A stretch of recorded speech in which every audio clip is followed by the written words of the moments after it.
Le microbiote intestinal est l'ensemble des micro-organismes hébergés dans le tube digestif. Notre microbiote comprend près de 100 000 milliards de bactéries, 10 fois plus que le nombre de cellules du corps, et pèse plus lourd que le cerveau, jusqu'à 2 kg. 1 gramme d'excréments humains contient plus de bactéries qu'il n'y a d'êtres humains sur Terre.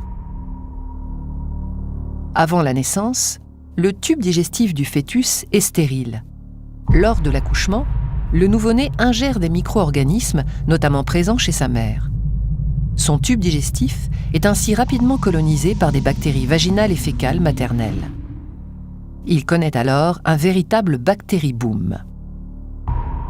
Par la suite, la composition de ce microbiote intestinal va évoluer, en fonction par exemple du mode d'alimentation du nourrisson, allaitement ou lait de substitution. L'allaitement maternel favorisant l'implantation précoce de certaines souches bactériennes. La composition du microbiote se complexifie avec le temps. Elle comprend de très nombreuses espèces de bactéries, mais aussi par exemple des champignons microscopiques et des virus non pathogènes. Cette composition, à peu près stable dès l'âge de 3 ans, s'appauvrit légèrement chez les personnes âgées.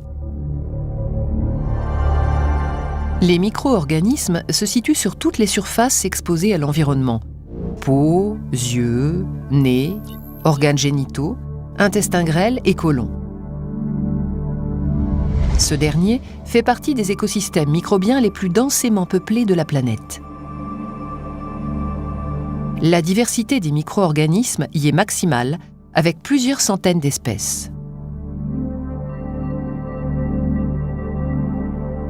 Chaque individu possède un microbiote qui lui est propre en termes de combinaison d'espèces.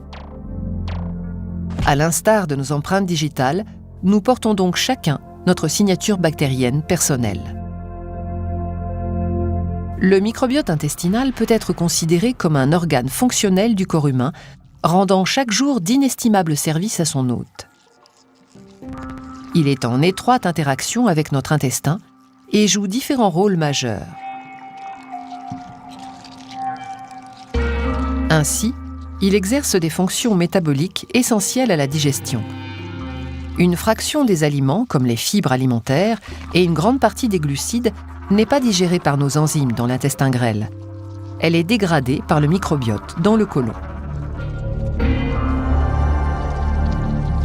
Cette communauté intestinale assure également un rôle de barrière contre l'invasion des micro-organismes pathogènes responsables de diverses maladies.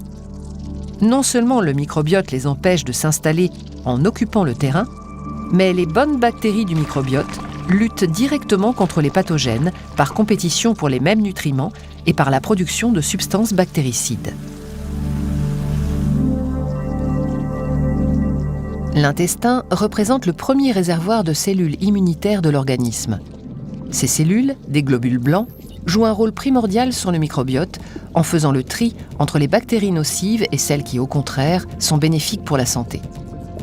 Le système immunitaire influence donc la composition et la diversité du microbiote et il s'avère qu'en retour, le microbiote active et influence le système immunitaire. Le stress, la fatigue, une alimentation déséquilibrée ou la prise d'antibiotiques réduisent la variété des micro-organismes présents.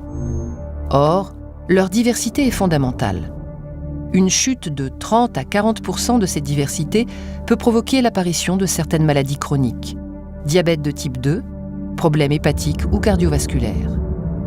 Inversement, en modifiant la composition du microbiote, on pourrait prévenir certaines pathologies. Le microbiote intervient sur la digestion, mais aussi à divers niveaux sur le fonctionnement de notre organisme. Son interaction avec le cerveau est un élément dont on commence à peine à mesurer l'ampleur. Il nous faut donc accepter d'être des êtres non indépendants, hébergeant d'autres êtres vivants qui nous sont indispensables. Respecter et cultiver cette symbiose active est probablement une clé majeure de notre santé.